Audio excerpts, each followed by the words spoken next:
Hello दोस्तों, कहानी सुनने के बाद प्लीज़ चैनल को सब्सक्राइब कर दें। रजनी प्रांतीय सिविल सर्विस जुडिशियरी की तैयारी कर रही थी, पर मुश्किल पड़ रही थी क्योंकि लॉ का पूरा 2 साल का कोर्स कवर करना था। साथ ही जनरल नॉलेज एवं जनरल साइंस भी थी, जबकि स्कूल कॉलेज में साइंस कभी पढ़ी नहीं थी। लॉ कैसे पूरा किया था, इसकी भी एक कहानी थी। तब लॉ का 2 साल का कोर्स होता था और शाम के समय 5 बजे से 7 बजे तक 2 घंटे की क्लास होती थी। जब लॉ का पहला साल किया तो कॉलेज जाकर किया।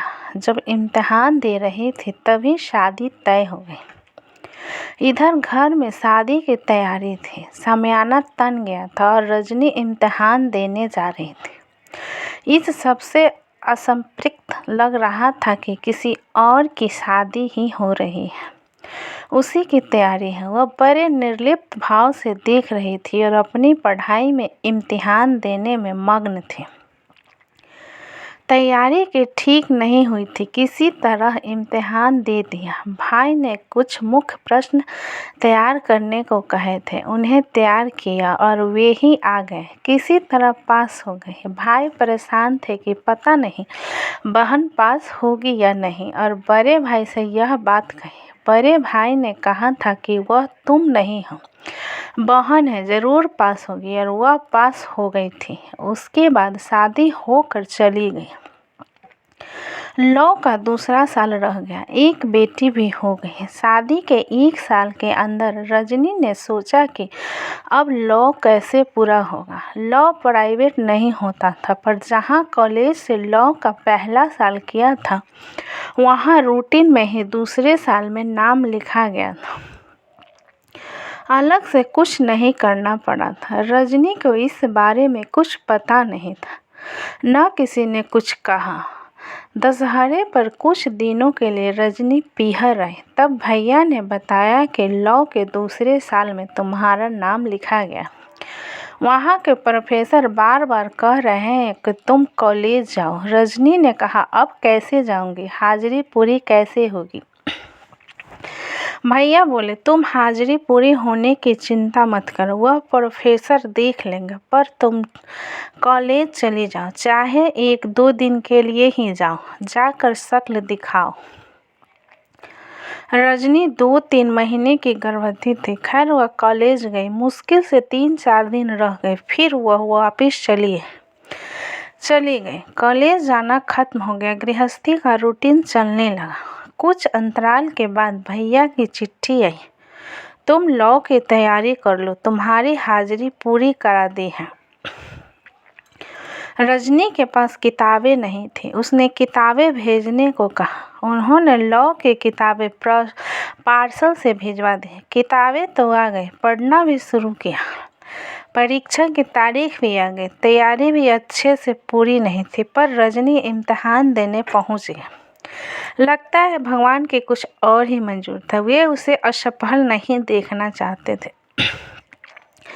पेट में दर्द के कारण उसे लौटना पड़ा, तुरंत अस्पताल पहुंचना पड़ा। रजनी के सुंदर सी बेटी हुई, बड़ी बड़ी आंखें थी, उनमें आंसू पैदा होते ही 2 घंटे की बच्ची की आंखों में आंसू। बच्ची को गोद में लिया, बच्ची लेकर फिर गृहस्थी में लौटना पड़ा। अब लॉ करने का इरादा छोड़ देना पड़ा। वह बेटी पहले घर देखे या लॉ करे। देखते देखते 1 साल निकल गया। बेटी 1 वर्ष की हो गई। एक बार परिवार के एक मित्र के यहाँ मिलने गए।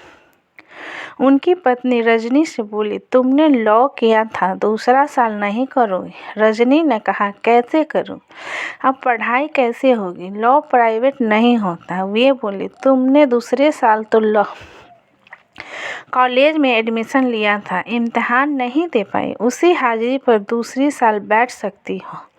मालूम करो, तुम लॉ पूरा कर लो, पढ़ाई हमेशा काम देती है, कुछ काम करो या न करो।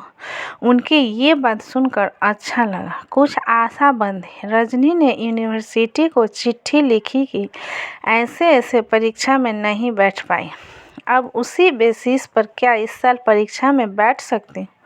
वहाँ से सकारात्मक जवाब आ गया, साथ ही एग्ज़ाम में बैठने का एडमिट कार्ड आ गया। अब रजनी को तैयारी करनी थी, पर टाइम कम था, बच्ची छोटी थी, गृहस्थी की जिम्मेदारी थी। फिर भी भगवान का नाम लेकर रजनी ने पढ़ाई शुरू कर दी और इम्तिहान दे दिया। भगवान ने सुन ली, एग्ज़ाम पास कर लिया और लॉ की डिग्री हाथ में आ गई थी।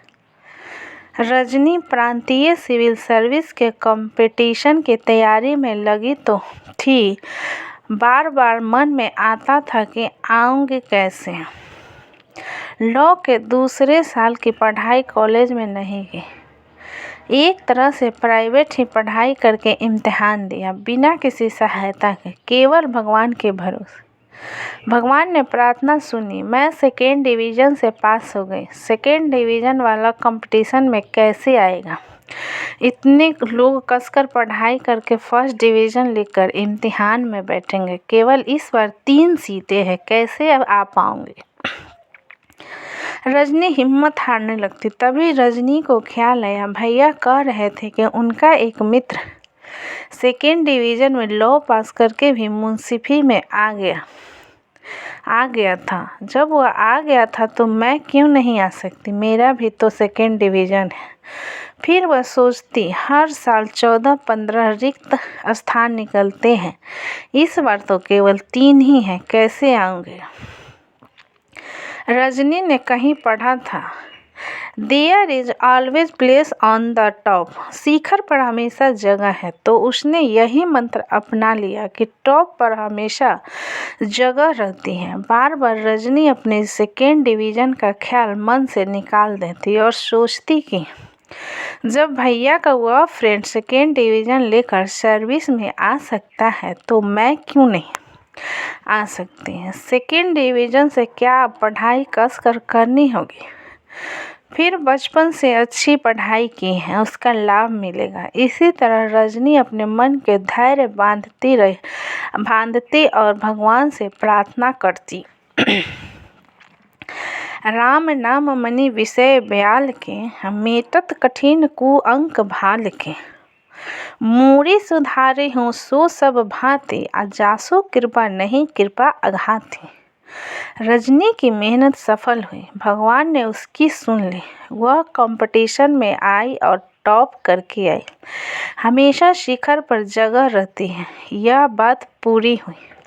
रजनी खुश थी। जब भैया से मिली वे उसकी सफलता से खुश थे, रोमांचित थे। रजनी ने भैया से कहा, भैया मुझे प्रेरणा मिली तो एक बात से कि जब आपका मित्र सेकेंड डिवीज़न लाकर प्रांतीय सिविल सर्विस में आ गया तो मैं क्यों नहीं आ सकती? भैया पूछने लगे, किसकी बात कर रही हो, कौन सा मित्र? रजनी ने नाम बताया तो वो बोले, वो तो उस सर्विस में नहीं आ पाया था, तुम्हें गलत ख्याल रहा। ख्याल रजनी को गलत रहा, पर उसी ख्याल ने उसे हिम्मत दी, सफलता दिलाई। हर समय सफलता की सोचोगे तो सफलता अवश्य मिलेगी। जैसा मन वैसी बुद्धि वैसी सृष्टि। दोस्तों, हमारी कहानी कैसी लगी मुझे कमेंट बॉक्स में लिख। अच्छी लगी तो प्लीज़ लाइक करें, सब्सक्राइब करें एंड शेयर करें। प्लीज़ अगर कहानी सुनने में अच्छा लगा हो तो प्लीज़ सब्सक्राइब कर दें। अपना कीमती समय देने के लिए धन्यवाद।